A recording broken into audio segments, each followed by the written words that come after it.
itu mimbar.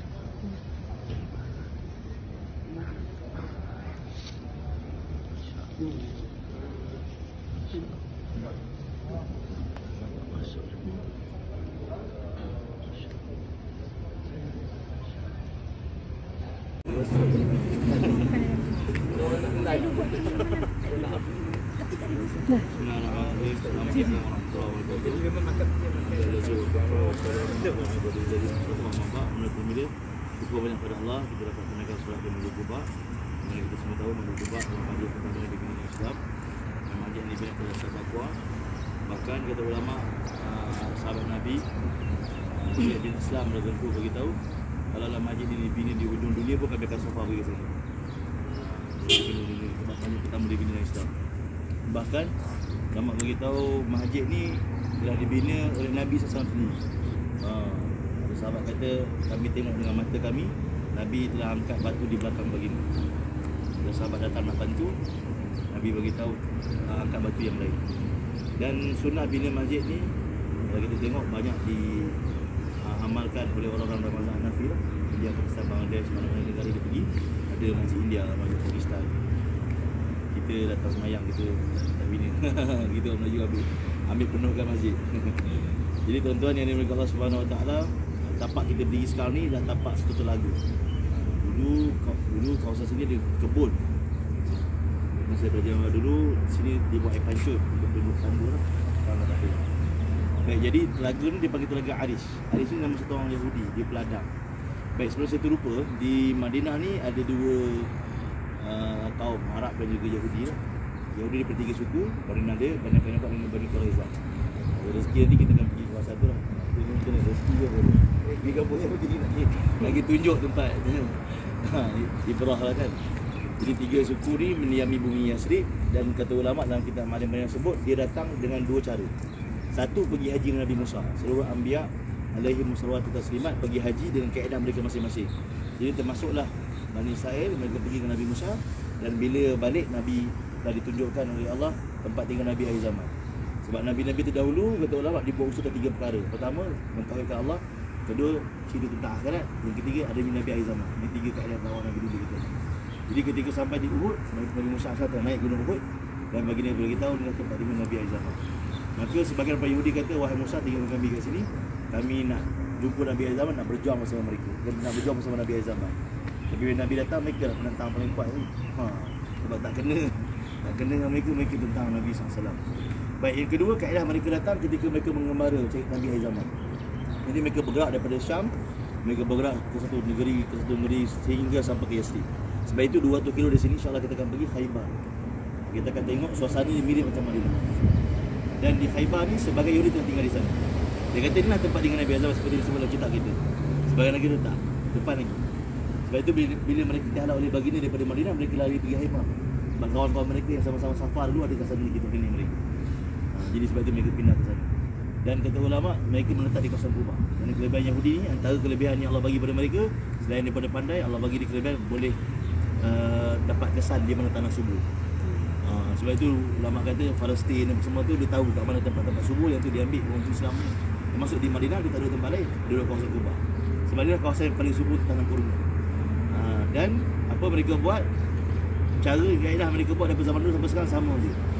Pecah belahkan orang. Mereka kata sini mereka telah pecah belahkan Aus dan Khazraj sehingga mereka dapat pegang ekonomi seluruh Madinah. Telaga-telaga yang milik Aus dan Khazraj mereka padahal milik sahabat, milik apa orang Arab, tapi mereka telah kuasai sehingga orang Arab kena bayar kat mereka. Dan ulama beritahu mereka telah bahagikan Quraiza, mereka baik dengan suku Aus, dan Bani Nadir dan Bani Qainuqa dia baik dengan suku Khazraj. Mereka telah bahagikan. Jadi mereka jaga dua ni lah.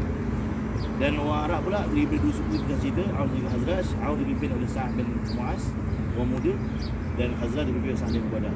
Kenapa dia berada tinggal orang muda? Waktu itu semati dalam perang Harbul Bu'as. Itu peperangan zaman jahiliah, nama dia Harbul Bu'as. Lebih kurang kata ulama peperangan itu lama, dia kata 40 tahun. Ada juga pendapat saya pernah baca ada 100 tahun pun ada pendapat beza. Hanya kerana saya beruntung dan perbezaan pandangan nak menyatakan tempoh perang tu, sehingga ada satu kil kata mereka pun tak tahu sebab apa mereka perang. Kenapa kau serang ni? Tak tahu tok aku serang tok kau, aku pun sambung. Sampai macam tu sekali. Jadi ulama beritahu peperangan itu telah membunuh semua orang tua mereka. Sebab tu kat sini tak ada orang tua macam Abu Jahal. Bila Nabi SAW datang, orang tu tinggal dua je kata ulama.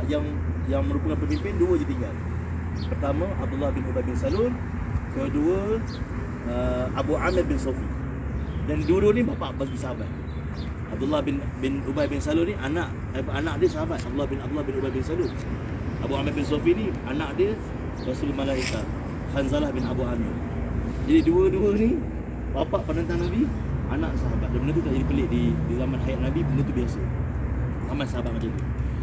Jadi kata ulama, dua orang tu pun dia tinggal. Yang lain semua orang muda-muda. Sebab itu saya pernah dengar Syekh kat sini beritahu, dia kata untuk ubah dunia ni, untuk ubah satu tempat, kita kena pegang orang muda-muda. Sebab tu dalam politik pun orang politik dia pegang orang muda-muda. Sebab orang muda kita boleh ubah pemikiran dia. Dia politik fresh pemikiran dia. Kalau orang tu dia pegang yang tu takkan tukar-tukar lagi. Tak lepas jawab tak. Sebab tu di Madinah ni perubahan berlaku banyak. Di Mekah tak macam Madinah berubah. Sebab kat Mekah di kampung tu. Jadi perubahan agak lambat. Jadi sebab itu kata ulama, bila orang Madinah orang muda ramai, Nabi Musa bin orang muda, maka Sa'ad bin Mu'az dan juga Sa'ad bin Ubadah yang merupakan dua-dua nama Sa'ad ketua suku. Sa'ad bin Mu'az ketua suku bagi Aus, Sa'ad bin Ubadah ketua suku bagi Khazraj. Kedua-dua muda yang telah bersama baginda bangunkan agama Islam. Baik, jadi telaga ni dulu ada telaga namanya Telaga Aris, milik seorang Yahudi. Nama seorang Yahudi diambil kerana dia berladang nak kebun. Baik. Jadi telaga ni satu ketika satu kisah yang mana baginda Nabi SAW telah datang, dan ketika itu yang khirasah, khidmat security Nabi Hazrat Abu Musa al-Asy'ari radhiyallahu anhu. Dan Abu Musa telah jaga di pintu masuk kebun tu lah. Jadi Abu Bakar telah datang nak sohbah dengan Nabi. Kemudian Abu Musa kata, saya tanya begini dulu. Abu Musa dahsyat sahabat. Dia tak ada kroni-kroni ke apa. Ini Abu Bakar takkan tak boleh bagi. Tak ada. Dia pergi tanya dulu. Tanya Mesak dulu. Mesak bagi baru boleh masuk. Dia Abu Bakar kata, betul Nabi Abu Musa kata Nabi benarkan baru Abu Bakar masuk. Kemudian Umar minta izin, sama juga perkara yang sama. Minta izin Nabi dan Nabi benarkan baru masuk. Kemudian Osman dan Abu minta izin baru Nabi benarkan. Dan kata ulama, Abu Bakar dan Umar dia duduk dekat sebelah Nabi. Duduk sebelah kiri kanan Nabi. Abu Bakar dan Umar duduk sebelah kiri kanan Nabi. Dan Osman pula duduk depan Nabi. Sebab begitu di situ ada alamat ataupun tanda yang mana kata orang bila Abu Bakar dan Umar wafat, Abu Bakar dengan Umar makam dia dekat makam baginda. Adapun Osman jauh sikit di Baqi. Jauh sikit. Kemudian ketika itu baginda Nabi membicarakan tentang peristiwa akhir zaman. Dan ulama beritahu di situlah baginda alamat di mana selepas wafatnya Abu Bakar, khalifah sebelum baginda ni yang 3 orang lagi dibunuh. Dan kemudiannya kata ulama, baginda ada satu cincin. Cincin tu baginda wariskan kepada Abu Bakar sebelum Nabi wafat. Dan cincin tu kemudian diwariskan kepada Umar. Dan Umar wariskan kepada Osman. Dan cincin tu ketika zaman Osman, tahun pemerintahan yang ke-6 jatuh dalam telaga ni. Dan cari-cari tak jumpa. Dalam telaga tu cari-cari tak jumpa. Kata ulama, cincin tu cincin menyimpan tanda alamat yang Nabi sebut masa Osman borak dengan Nabi tu. Dan kata ulama, lepas tahun ke-6 tu berlaku pergolakan dalam pemerintahan hingga Osman dibunuh. Dan telaga ni juga dia panggil telaga khatib, kerana telaga cincin Nabi kata. Dan kemudiannya Sayyidina Osman radhiyallahu anhu ni ketika dia masuk tadi saya lupa nak cakap, waktu tu baginda Nabi SAW nampak betis kata ulama. Bila Abu Bakar masuk Nabi tertutup, bila Umar masuk Nabi tertutup, bila Osman masuk baru Nabi tutup. Nak begitu ada dua sebab. Pertama, baginda sendiri bagi tahu kerana Nabi malu dengan orang yang malaikat pun malu dengan dia. Sayyidina Osman ni disebut hayak dia tinggi, sebab malu dia tinggi. Dan yang kedua, Nabi nak ajak umat ni perbezaan adab di antara satu orang dengan bapa mentua dengan satu orang menantu. Abu Bakar dengan Umar ni bapa mentua. Betul lama kalau nampak betul sikit masalah untuk orang lelaki lah. Tapi Osman ni menantu. Dia adab sampai macam orang kita menantu perempuan balik pun kita buka baju. Jadi kata ulama, itulah antara yang diceritakan tentang kisah Telaga Aris. Okay, mana?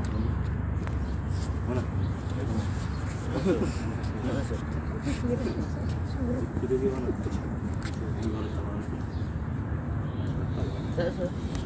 Sikit. Tak masuk. Mana tak kisah.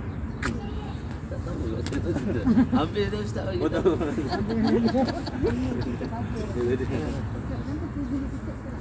Dia di kampus. Lepas zaman sahabat tu dah tunjuk. Bismillahirrahmanirrahim.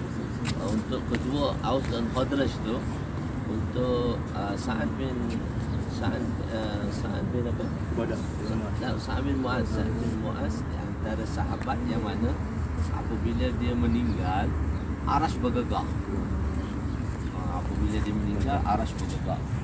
Dan 70,000 malaikat datang untuk sembahyang jenazah pada beliau. Allah. Dan Nabi mengimami jenazah beliau.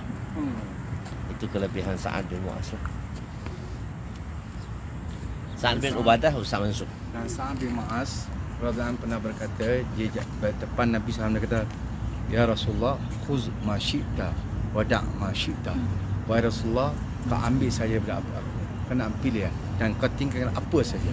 Nak tunjukkan kefahaman Sa'ad bin Mu'az untuk agama, dia akan korban habis-habisan demi untuk Nabi, demi untuk agama. Sebab tu kita kena belajar daripada kisah ni. Terlalu banyak Ustaz bagi dah. Jadi sebenarnya kita ni kena letak agama di depan kita. Apa saya takazat agama, kita kena sebabkan. Itulah. Mana kita dahulukan apa-apa untuk agama. Inilah kita kena belajar.